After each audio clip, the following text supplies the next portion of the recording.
happiness is mostly connected with how we deal with ourselves and how we deal with our own emotions, how we find the harmony with the surroundings, with the relationship.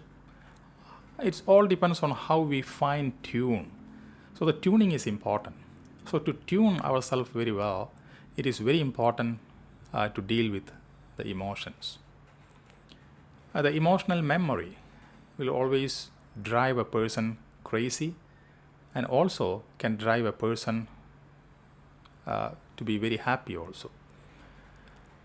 We mostly find there will be a lot of fluctuations in the relationships because the fluctuations are mostly happening with the ego. Ego in Sanskrit, we call it as ahankara. Ahankara, in another dimension, we can also say that it is the identity. So mostly people are demanding so much. I deserve this, I deserve that, I deserve this respect. So all these are connected to I, means ahankara or the identity. So when something happened to hurt the ego, especially it is happening in the relationship, right? So the person will be disturbed and the relationship will go bad. And once it happened, and then when next time when we meet the same person, we first remember those bitter experiences and we will try to deal the present moment by thinking of the past incident, which is a bitter experience. So the problem is, what I'm saying, the problem is mostly people are dealing the present with their past memory. Past memory, mostly human being, they will remember the bitter experiences. We may easily forget the happy moments, but we will always remember those bitter experiences, and that will really make our life very pathetic. The emotional memory is so much complicated in them. What I mean by emotional memory, suppose we had a bitter experience with a boyfriend, wife, or father and mother, whoever had a bitter experience, and then we stayed away for very long period of time, and then after maybe 1 year or 2 years, we are meeting them again. So the first thought which is coming, this will be about the bitter experience we had before, because the mind is like that. Patanjali in his Yoga Sutra clearly mentioned that mind mostly is negative, because it's always keep the memory of the bitter experiences. We'll easily forget the happy moments we already had. So the first thought will be about that bitter experiences, and then what will happen?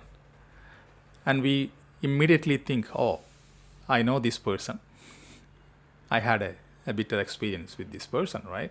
So, and then whatever, the person already may be changed, but we won't consider that. We cannot consider, because the mind is tuned in such a way that it is conditioned in such a way that we already have a judgment about that person.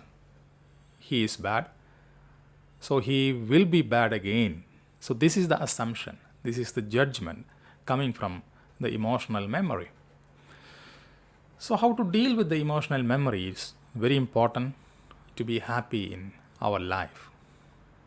To deal with the bad emotions, we have to fix it right the way.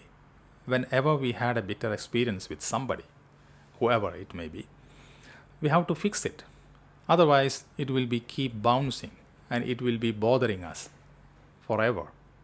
Normally, when people deal with the emotions, they may shake. Yeah, happy emotion different. Happy feeling is different. What I am talking is about the bitter experiences.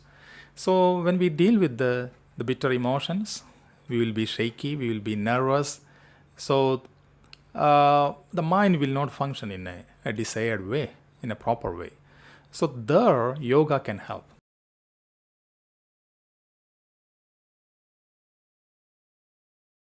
The beauty of Indian philosophy is such. They say that everything in the world is very pure. There is no such impure thing in the world. It is our innate tendency which see the thing good and bad. There is no such good and bad thing in the world.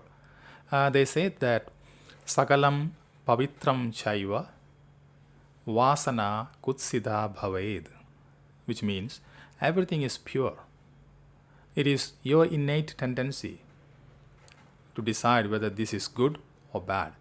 So the vasana, how to deal with the vasana, we have to practice yoga.